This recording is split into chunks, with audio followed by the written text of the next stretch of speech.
О, божечки, ничего себе. Да, тяжеловато. От левой руки, левая рука прям чувствует вес. В О, магазин. оно хорошо лежит, будто бы уже цевьё, чем у всех других. У них уже бенелевская поворотная личина. С запирания канала ствола до отпирания и отхода для выброса гильзы здесь небольшая дистанция, и при этом скорость огромная. Ох, чувствую, выберите вы Бенелли. Так, получается, стоит оно... Оно стоит 2 миллиона 486 тысяч тенге на сегодняшний день. Друзья, всем привет! Я Наталья с канала «Активный патруль». Сегодня я нахожусь в магазине «Курган» в Алматы, и я выбираю себе полуавтоматическое гладкоствольное ружье 12-го калибра. Почему я пришла к выбору полуавтомата? Как вы видели мои охоты, у меня мало выстрелов, мало добычи. В чем проблема? Первое, я плохо стреляю. Второе, мне не хватает выстрелов. То есть у меня всего 2 патрона, и я пришла к мысли, что мне нужен запас выстрелов. И третье, я мечтаю съездить на Северный Казахстан на охоту на гуся. И там, как говорят, много патронов не бывает. Итак, у нас есть список из 10 ружей, начиная от турецких, заканчивая премиальными итальянцами. Погнали? Все, мы смотрим полуавтомат, начинаем с турецких ружей. Сейчас 2 турка у нас здесь. Во-первых, фирма Istanbul Silah, модель Impala, инерционный механизм. И популярный на сегодняшний день инерционный механизм фирмы ATA Arms, это Neo X, спортивная версия. Начнем мы, наверное, с Силаха. Как вы видите, здесь затворов сейчас нет, это требование МВД для безопасности. По закону Республики Казахстан магазин должен убирать затворную группу. Итак, значит, Impala сейчас у нас есть в разных окрасах, но рассматриваем в черном окрасе. Они есть у нас в продаже в 4 длинных стволов. 61, 66, 71 и 76 сантиметров. И в камуфлированном окрасе, по-моему, если мне память не изменяет, именно в камыше. Сейчас здесь длина ствола 71 сантиметр. И какие у нее особенности? Impala Plus, значит, особенность такова, что у нее в комплекте идет гребень, который можно снять. Сейчас мы его сняли, потому что он не очень удобен для нас. Вот. Он откручивается буквально 3 винтами и снимается. А так возвышается гребень. Высокая планка и мушка. Здесь мушка как бы двойного назначения. Вот этот хомут с оптоволоконной мушкой, он снимается легким движением руки, и остается простая медная капелька. Если необходимо подсветить, сделать ярче мушку, либо утренняя, вечерняя зорька, чтобы она четче была видна, одевается вот такой хомут. Да, интересно. Так, она приятная, да, здесь есть вставки для пальцев. Она не тяжелая, обрезиненная, она не тяжелая. Пластик, неплохой пластик. Вот здесь вот, конечно, прям такой не очень приятный. Наподобие елочки, да, как делают же там система Comfort-Edge. Это не совсем, наверное, елочка, но просто такой, видимо, дизайн. Все конструкционные материалы здесь как бы более дешевые, конечно. Из этого формируется и цена его. Но это не значит, что оно плохое ружье или не стреляет. Да, каждый подбирает по своим требованиям, по финансовым возможностям, по требованиям к оружию на охоте и так далее, и так далее. В комплекте у него 2 антапки для крепления ремня быстросъемные, 5 дульных сужений, ключ для дульных сужений, и мануал, конечно же.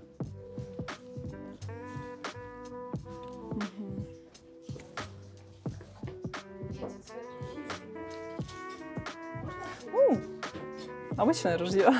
Обычное, не эстетичное. Оно не тяжелое, как бы. Это высокая планка, то есть идет подъем. Да, с горбушкой. То есть это уже на любителя. Скажем так, это рабочая лошадка без изысков каких-то. В сухом виде. Простое, обычное полуавтоматическое оружие. И причем инерционка, она чистится легко. 5 минут тряпочкой. И еще из вопросов, перезаряжает ли она на веске 24 и 28 грамм? 24 грамма, я думаю, навряд ли. Все-таки это навески для двуствольных ружей спортивных. А 28 грамм практически любой полуавтомат перезаряжает. Так, понятно. В комплекте вы сказали, что есть в комплекте и есть ли проставки? Да, обязательно. Они есть. Я, кстати, забыл об них упомянуть. И получается, в общей сложности у них проставочки для изменения угла приклада, щека, которую можно снять, 5 дульных сужений, ключ для дульных сужений, быстросъемные антапки и сменная пушка оптового Все окона. понятно. Так, стоит она, получается, вот она, да, 327 тысяч Да, тенге. да. Цена с камуфляжем, конечно, она другая, но черный пластик, он именно вот так и стоит. Мгм.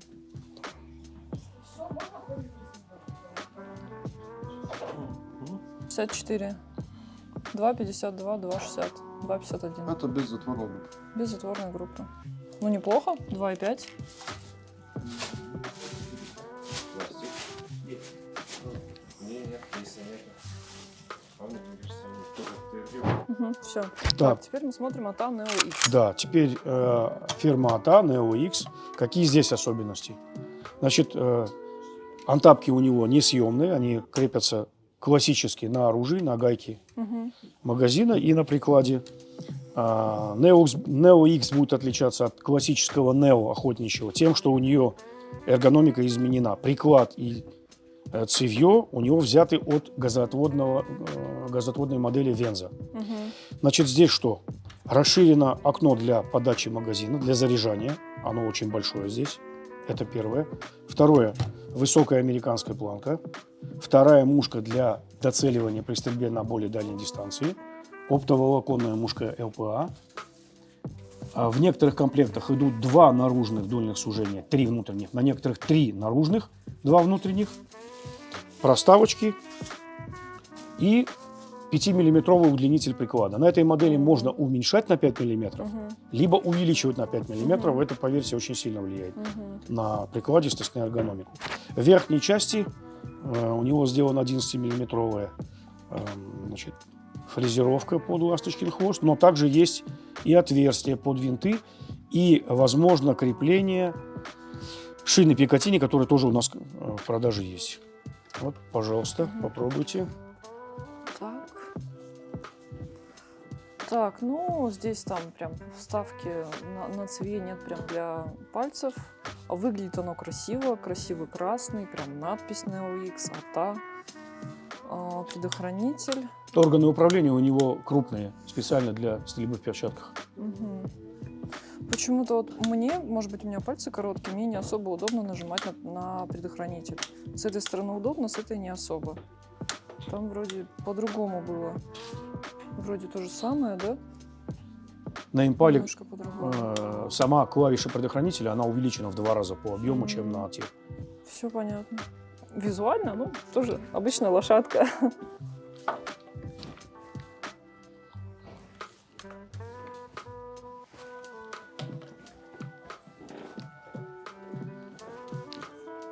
Пластик хороший.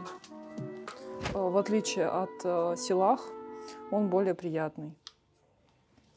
Это тоже 71-й ствол, да? Да. Все понятно. Это 5+1, да? Или 3+1? Ну, на самом деле 4+1, потому что при снаряжении с 70-й гильзой и завальцовкой, а не закруткой звездочки, ну, пружина в таком стрессе находится внутри, поэтому я, наверное, не рекомендую заряжать по 5 патронов в магазин. 4+1 достаточно. Понятно. К тому же, что отдельно можно приобрести удлинители магазинов от 2 до 5 патронов. То есть есть удлинители на 2, на 3, на 4, на 5 патронов. Ну, надо же, это, по-моему, хороший плюс. Да, и они же есть еще в расцветках под камуфляж, если человек решил взять Neo X других расцветок, не черного. То есть они есть и в черном варианте, и в камуфлированном. А как они вообще вот камышам, царапинам, то есть там это же не циркот, это же там обычный черный Заметно, пластик? конечно. Заметно, да. А насчет ржавчины? То же может самое, быть, да? веснушки появляются, особенно если день походить по берегу озера, скажем, по Камышовым островам за фазаном, мелкие веснушки рыжие могут появляться. Поэтому его желательно, ну, там, обрабатывать, либо Да, покрывать циркотом. обязательно, да. Понятно. А с камуфляжем, ну, видимо, то же самое, или как вообще быть с Нет, камуфляжем? камуфляж, он больше защищает металлические поверхности. Единственное, что в любом случае запилки от камыша, потому что листья камыша имеют структуру такой пилы от лобзика, они все-таки запилки оставляют в любом случае, но не так заметно. Neo X. Тоже 2,5, 2,52. 2,6. А этот у вас гильзы продаются? Да, переходим на итальянские ружья фирмы Франки. Тоже инерционный механизм. Из особенностей у нее действительно легкий вес, высокая американская планка. И возвратная пружина находится не как по бинелевской схеме в прикладах, что у Истанбул, что у Нео АТ, а находится на трубке магазина спереди. За счет этого приклад стал пустым. Изменился сразу угол приклада, толщина шейки пистолетной, и эргономика за счет этого изменилась. Так, ну, приятный пластик, цевье. Прям скользит. Да, здесь материалы приятно. другие уже. Ну, все. Предохранитель. Ну, удобнее, чем на АТА. Чуть-чуть удобнее. Тоже высокая планка. Вот здесь вот приятно, как прям берется. Прям, ну, надпись Affinity. Оно легкое.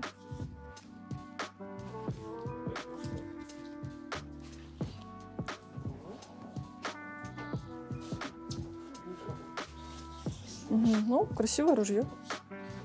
Так, красивое. Вес, значит, он легкий. Это тоже инерционка.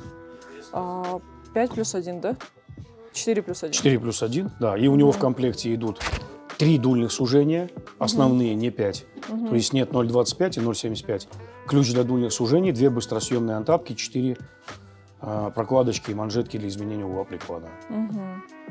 Все эти ружья идут в картонных коробках. Тоже навески 24-28 грамм. Можно перезаряжать или только 28? Только 28. Да? Так, все. Все понятно тогда. Не сказать, чтобы оно мне легло, но пластик приятнее, красиво, да.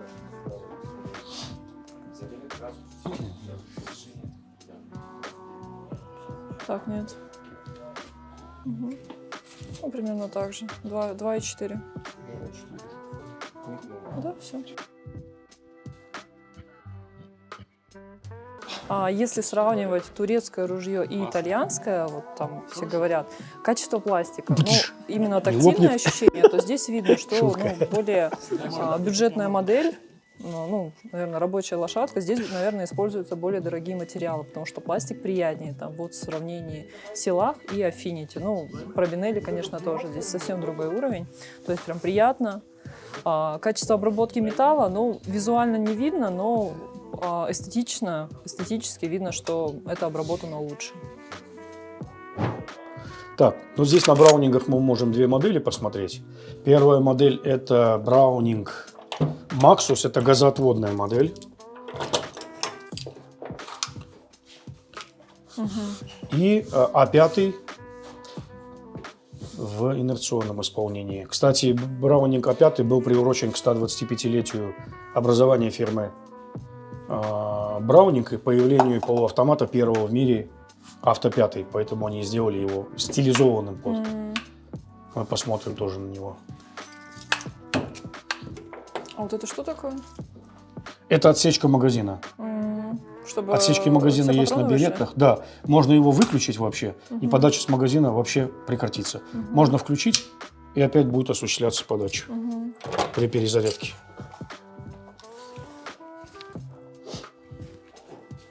Это тоже высокая планка, да? Она с небольшой горбушкой, С за небольшой, патронником, но она не такая высокая.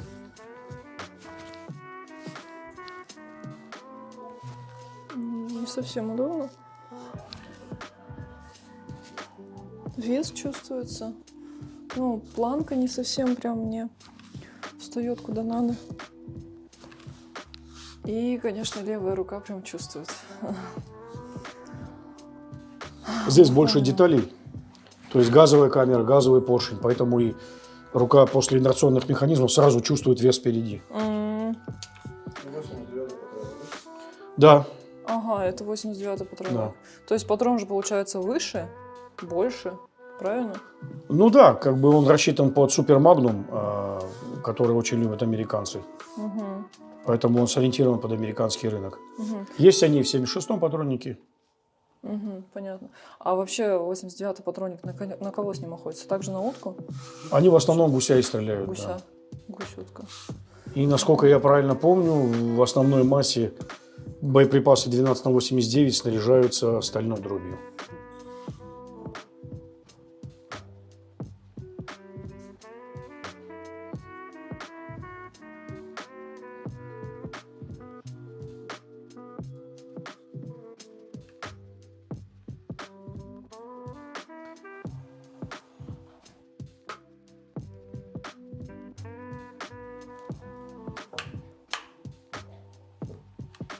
$2,57. Ну, Чуть-чуть тяжелее. Да, не забываем, что у них нет затворов, поэтому Да, сейчас затворная группа. сравнительный анализ у нас только без затворов, без затворной группы. А это Браунинг с инерционным механизмом. Оба Браунинга идут в футлярах.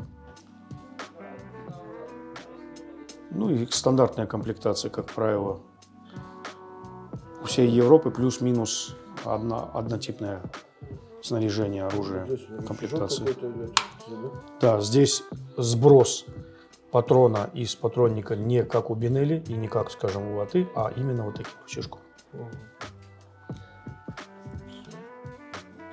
Ну, как правило, футляр пластиковый, Угу. манжеты для изменения угла приклада. И сейчас я вам точно скажу, значит, идут по 3 дульных сужения. Угу. Соответственно, ключ для дульных сужений. Угу. Все выполнено красиво, дерево. Совсем другой уровень, будто бы это обычная двустолка. Ну, как обычно. Ну, в общем, красиво исполнено. Здесь тоже прям красиво исполнено. Они есть в исполнениях что в газоотводе, в Максусе, что в инерционном. И в дереве, и в пластике, и в улучшенном дереве. Вот, он будет называться один Хантер, а второй премиум надо будет еще показать. Соответственно, они все, комплектация у всех одинаковая. Так, стоит оно 840, да? Да. Так, 840 тысяч тенге. Ну, неплохо. В верхней части есть ластохвост, 2 базы раздельные для крепления планки под коллиматор, если в этом будет необходимость.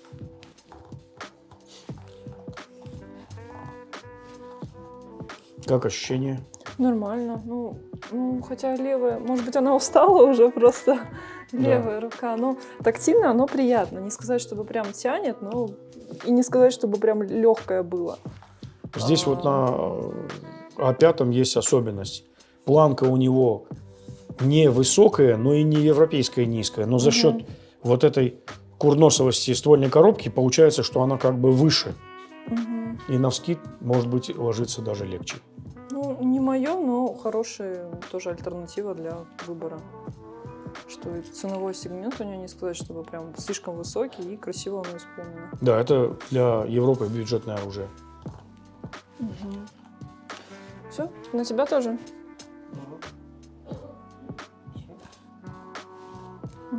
Есть. 2,50, 2 плюс-минус. Достаточно неплохо.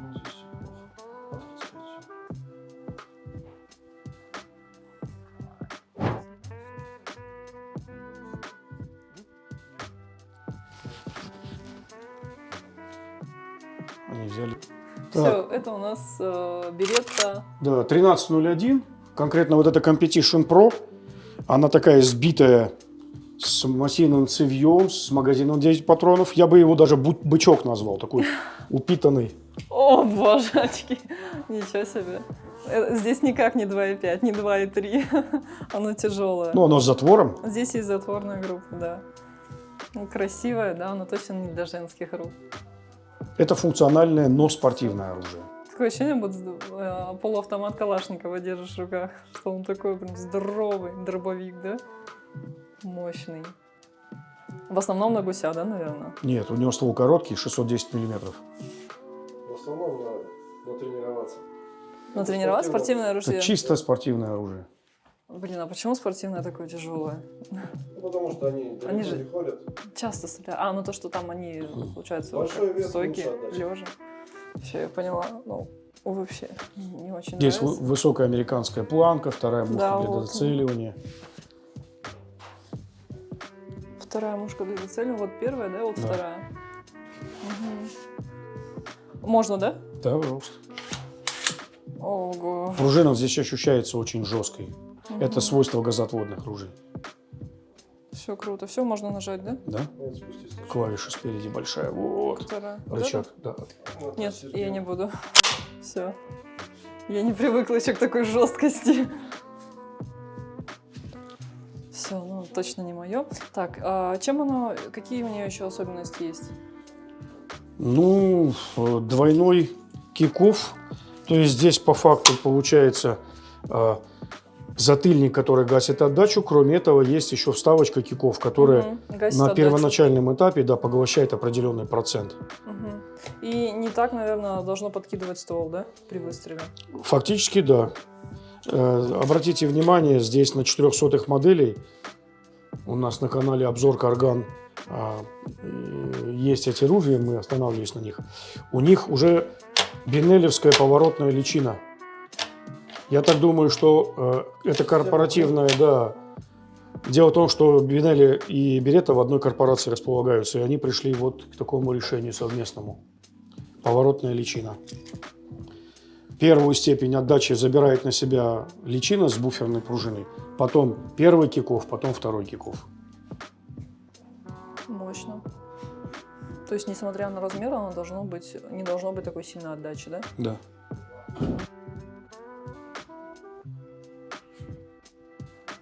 Все.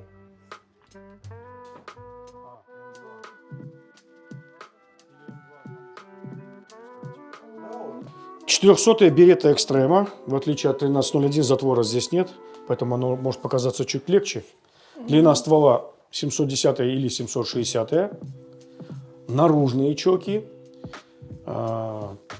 Емкость магазина у него 4+1, также 2 кик-оффа, Optiv Fade. Из особенностей такая же высокая американская планка, вторая мушка для доцеливания. В отличие, скажем, от Бинелли и старых образцов Берет, гайка у него полуоборотная, она не на резьбе, она поворачивается и извлекается для быстрой разборки. Понятно. Красиво выполнено, чувствуется, что тяжелее, оно тяжелее, скорее всего, чем 2,5. Мы сейчас взвешиваем, потому что прям в сравнении с теми ружьями... Газоотводная система, опять же газовая камера, затвор поршень. и все, что полагается. А как вообще чистится, например, там съездили на охоту на утку, и там сколько времени ее нужно чистить в сравнении с инерционкой? Но я так думаю, что в любом случае любое оружие надо будет чистить сразу, потому что порох, он сам по себе, нагар гигроскопичен, и он впитывает влагу из воздуха и приводит к оживлению. Но газотвод, скажем так, еще быстрее надо чистить, потому что у него вся поршневая, а здесь 2 газовых отверстия из канала ствола в газовую камеру. Соответственно, нагара значительно больше в газовой камере. Он прям закопченный весь. Поэтому не лениться по приезду, не бросать сейф, а да, переодеться, умыться, перекусить и начать чистить. А чем вообще отличается газоотвод от инерционки? Именно вот, если она чистится, чистить ее нужно чаще. Получается, она надежнее или там долговечнее. Почему и газоотвод берут? Да, считается, что газоотводный механизм более надежен в суровых условиях охоты. То есть это в холод, дождь? Холод, загрязнение, те же самые, скажем, пыль, глина при охоте на гуся, окопы, подул ветер, песок с глиной, везде. Да, вроде весь застегнутый, а почему-то он даже под нижним бельем, термобельем оказывается эта пыль. То есть вот такие условия жесткие, солома летает. Вот, но приходится чем-то жертвовать, то есть приходится заниматься более детальной чисткой. Есть еще одно но. Газоотводному механизму не принципиально жестко прикладывать в плечо. Он перезаряжается за счет горячих газов, а в инерционном механизме желательно правильная вкладка в плечо, чтобы механизму инерционно было от чего оттолкнуться и возвратиться вперед. Ну, на предохранитель неудобно тоже мне нажимать. Он здесь встанет только во взведенном состоянии. Только во взведенном. Да. Понятно. Красиво, немножко тяжелая. Вот здесь же система Blink стоит, как заявляет Беретта, одна из быстрейших систем по перезарядке. Да, здесь короткий ход затвора вместе с личиной. За счет этого скорость на перезарядку, то есть от крайней точки запирания канала ствола до отпирания и отхода для выброса гильзы, здесь небольшая дистанция, и при этом скорость огромная.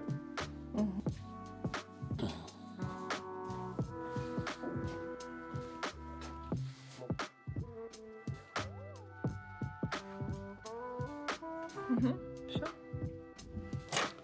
Пока еще, да.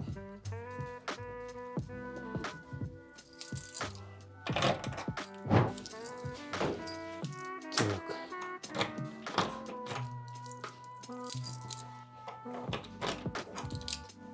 Бинелли. Модель, которая называется «Русский север» в камуфляже Optifade.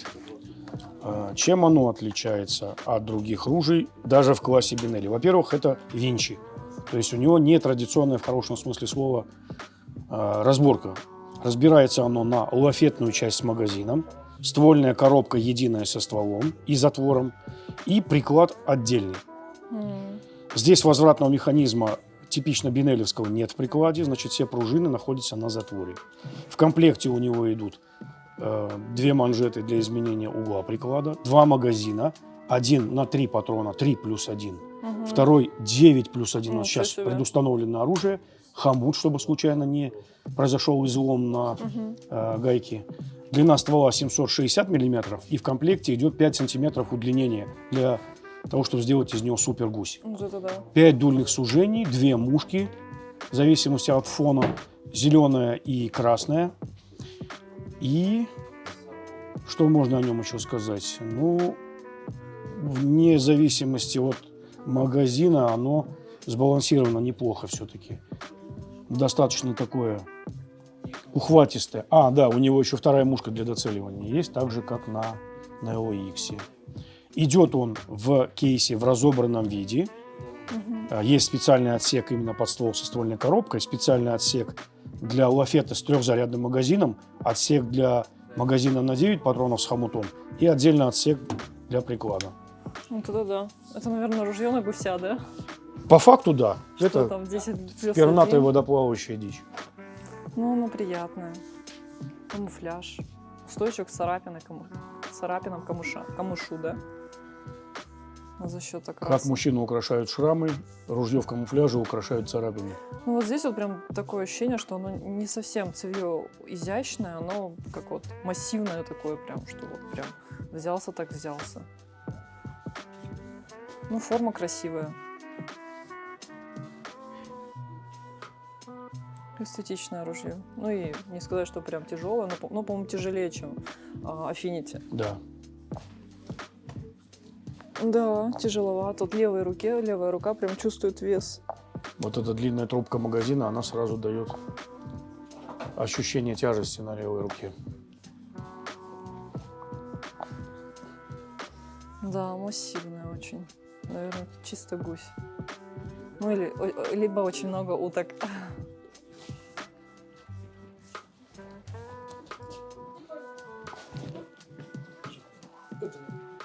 Так, предохранитель. Предохранитель. А почему так далеко предохранитель? Особенности устройства спускового механизма. Ничего себе. А как так тянуться? Ну вот. Ну, наверное, это не для моих Людям рук, что с ли? короткими пальцами, с маленькими ладонями неудобно. Наверное, точно не женская. И тут есть особенность.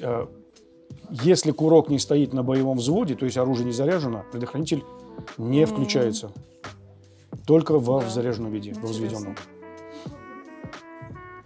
Ну да. Я такое не возьму, но показать, да, красивое ружье. Красивое, универсальное, видимо. Так, цена у него 1,9, да? Угу. 1 900 000. 1 900 000 в тенге. Она одинаково. Все. Но у него затвор массивный. Так, ну что, вот мы добрались до витрины Бинелли. Хочу показать Black Eagle 3. Но он рассчитан под американский рынок, патронники у него все 89-е. Особенности следующие. Система комфорт оставлена, но изменена форма цевья 3 плюс 1. Треугольная гайка для лучшего хвата. Высокая американская планка. И съемные дульные сужения у него наружные для быстрой постановки и снятия без ключа. А также такие же канавки спортивные, как на спортивном оружии, для того, чтобы легче было патрон бросить на лоток и сразу досылать в магазин. Оно хорошо лежит, будто бы уже цевье, чем у всех других. Да, потому что газовой системы здесь нет. И вот русский север, она прям мощная была, а это прям изящная. Цевье такое, приятно браться. Вот здесь вот идут прям вот эти вот пупырышки, прям тактильно очень приятно. Comfort Edge Да, есть, да? да, То есть да, вот да. она, эта елочка для этих антапок. Красивая, приятная. Предохранитель по моей руке. Здесь тоже. Все хорошо. Так, получается ствол 71, да? Ох, чувствую, выберите вы Бинелли. Да, красивое оно. Ну, оно прям для женской руки. То есть вот я взяла, прям мне приятно. Здесь тоже идет высокая планка. Угу. Цвет классный.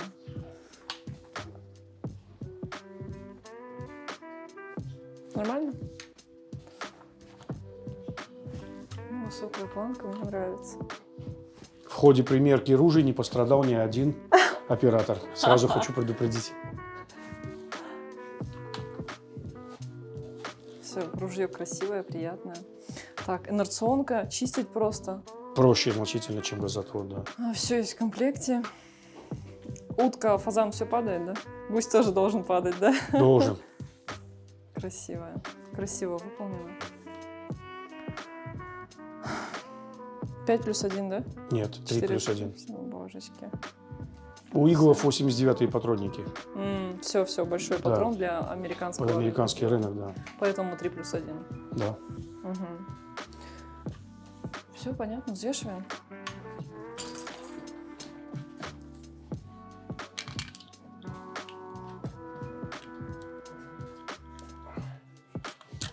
Треугольник.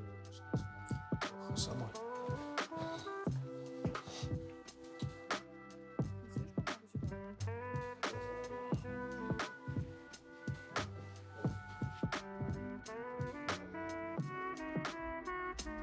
Все, 2,54, 2,51.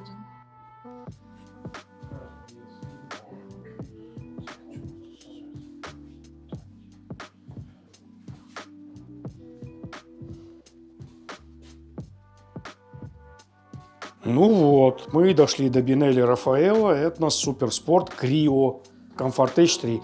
Фух, все сказал. Значит, чем она отличается? Во-первых, это спортивная версия. Цевье и приклад выполнены из карбона. Из карбона же выполнена планка прицельная, завышенная, с дополнительной второй мушкой. Вот. Стволы портированные с отверстиями, для того, чтобы можно было сделать повторные выстрелы без пилообразного подбрасывания после выстрела. Материалы здесь уже отличные от охотничьего оружия, конструкционные материалы, то есть ствольные плюс ствольные коробки, внешние чоки. Вот. Соответственно, здесь 5 чоков, оно идет в футляре, длина ствола 760 миллиметров. Да, это, наверное, одно из технологичных оружий Бинелли на сегодняшний день, потому что спортивное оружие всегда делается с особой тщательностью и ресурсом другим немножко. То есть оно легкое, то есть вот мы смотрели спортивное ружье Браунинг, это тоже спортивное ружье, Беретта. но оно... Беретта. Но оно весит 3 килограмма, тоже спортивное, это спортивное, наоборот, облегченное. То есть это, наверное, для разных целей получается? По факту, да. По факту, да. Беретта больше предназначена для практической стрельбы, а здесь стрельба, скорее всего, ну не скорее всего, а стрельба по, скажем, тарелочкам, это стенд, траншеи и так далее, и так далее. Как ощущение?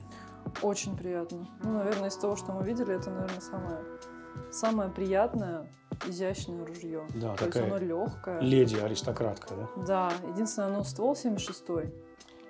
71-й есть ствол? Нет, к сожалению, нет. И, кстати говоря, 4+1 емкость, и у него снизу на цевье есть окошко. Мгм. Если цвет гильз яркий, то мы наблюдаем, сколько боеприпасов осталось. Остаток патронов видим прям через окно. Интересно. Ну Да. да, вот оно. Да, хорошая фишка. Так, получается, стоит оно... Оно стоит 2 486 000 тенге на сегодняшний день. Все. Ну, в общем, это красивое ружье. Я бы его взяла, но оно не в моем ценовом диапазоне. А так очень красивое. То есть оно легкое, приятное. Вот здесь вот прям хват хороший. Здесь оно тоже изящное. Мы как мы смотрели Бинелли. Супер Игл. Красивое, приятное ружье. Высокая планка.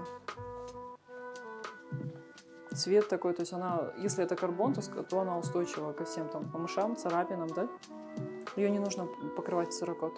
Нет, запилки тоже остаются на карбоне, просто он сам по себе достаточно прочная ткань, плюс и по сравнению с пластическими массами он снижает сильно вес оружия. Вот здесь вот тыльник прям приятный у него. Прям даже прям пальцами Техносиликон специальный, да. продавливаются. Ну, красивое ружье. Здесь прям тоже есть логотипчик Бинелли. Все, круто. Саш, возьмем? Все, круто. Вес? Проверим вес. Обязательно. Затвор будет легче. Да, там спидболт, он облегченный, там титановые вставки.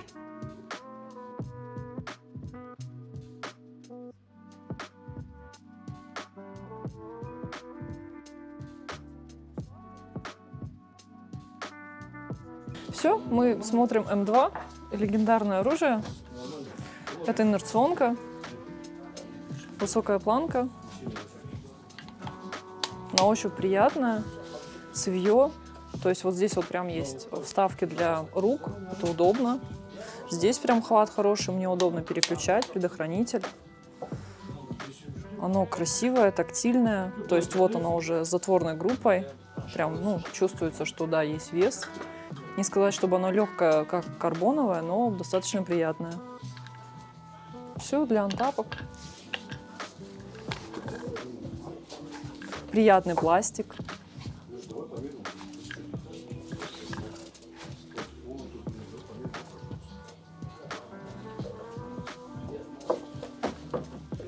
Так, что про него рассказать можно? Сейчас вас заплюют в затворном месте, вот камеру целитесь, начнется. И потом скажут, я же говорил, МП-153 лучше. Так, сейчас мы остановимся на нем. Так, ну что ж, жребий брошен. Это М2, легендарное полицейское и военное оружие. Конкретно вот эта модель была обновлена. Что в нем обновленного? Первое. Это и изменен профиль цевья. Сейчас здесь есть такие порты для того, чтобы жестче и правильнее был хват на оружие. Далее, удлинен магазин до 7 патронов. Антапка изменена. Здесь можно ее устанавливать влево, вправо и вниз. В данном случае мы направили вниз. Далее, ствольная коробка изменена. Угол приклада изменен. Здесь появилась явно выраженная козья ножка. Это такой очень хороший упор под палец, прям четкий. Дальше, на ствольной коробке что изменено? Сделана ложбинка, как на спортивном оружии. Большое окно с ложбинкой. То есть сейчас при заряжании боеприпаса нам не обязательно целиться вот сюда. Надо достаточно положить его вот в эту ложбинку, и оно пошло сразу же в магазин. Вот. Увеличена кнопка сброса. То есть в перчатках маленькую кнопку не обязательно ловить, нам достаточно подушку на последнюю фалангу большого пальца установить на коробку, и она тут же. Пуговка приклада предохранителя стала более такая тактильная. Она прям ощущается очень хорошо. Спусковая скоба изменена, она сделана под углом. И за счет этого они и увеличили, конечно, окно для заряжания. Рукоятка затвора немножко другая, она стала шире и более хваткая. То есть разницы здесь такой нет. Заряжаем мы с этой стороны. Удобство. В целом модель, конечно, очень приятная. Да, Я считаю, что хороший выбор, да. Причем 25-го года оно. Да, кстати, Италия, 25-й год. Все, тыльник, приятный тыльник, так же, как вот мы смотрели на карбоне, на карбоновом оружии. То есть вот все приятно. И, кстати, покажем комплект. Соответственно, картонная коробочка, масло для точечной смазки, хомутик. Одевается он на магазин, вот в этом месте, для того, чтобы при случайном ударе об какую-то поверхность не изломать его. Поддержка, чтобы была. Да. Силовой хороший ключ. Он чем отличается теперь? Раньше зафиксировано было только в таком положении, а теперь, если чок закис в стволе, надо применить силу, мы можем увеличить рычаг и сорвать с места. Вот. Прокладочки для изменения угла приклада. Одна антапка для цевьяв, потому что сверху под погон уже сделана выштамповка. И, соответственно, длинные современные европейские чоки. В комплекте их, как и полагается на Бинелли, 5 чоков, да? 5 чоков. Красота. Еще раз напомним, это инерционный механизм. Длина ствола 710 мм. Магазин емкостью до 7 патронов, 7+1. На гуся самое то. Почему бы нет? Так, изначально мы смотрели 76-й ствол, то же самое ружье М2, и у него заряд был 3+1, но мы увидели, что здесь еще есть в магазине именно вот 7+1, пусть он немножко тяжелее ружье, и 71-й ствол, но зато оно короче, и для меня, мне больше нравится, оно более приятное именно вот при поднятии, при вскидке, то есть мне прям понравилось. Цена одинаковая, поэтому мы остановились именно на этом ружье, чтобы можно было поехать на гуся. Я мечтаю поехать на гуся на Северный Казахстан, поэтому это ружье, скорее всего, очень подойдет. Мы планировали, что если мы возьмем 3+1, то мы с возможностью удлинения магазина, а здесь, скорее всего, это не понадобится. Все. Здесь уже все в комплекте, поэтому я останавливаюсь на этом ружье. Понравилось, конечно, карбоновое ружье Бинелли, оно легкое, то есть вот здесь вот как это сделано, эстетично сделано, но оно не в моей ценовой категории. Также мне понравилось Eagle 3, тоже красивое, тоже в камуфляже, точнее в камуфляже, это обычный черный пластик. То есть, ну, оно тоже дороговато, поэтому мы остановимся на этом. Оно стоит 1 438 000, да? Так что это мое.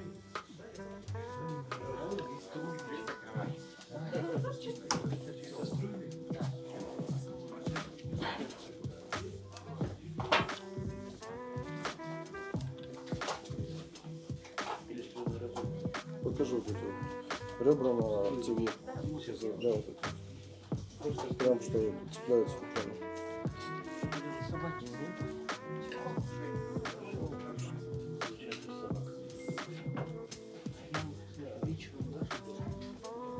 Что вот здесь вот можно вот так вот снять.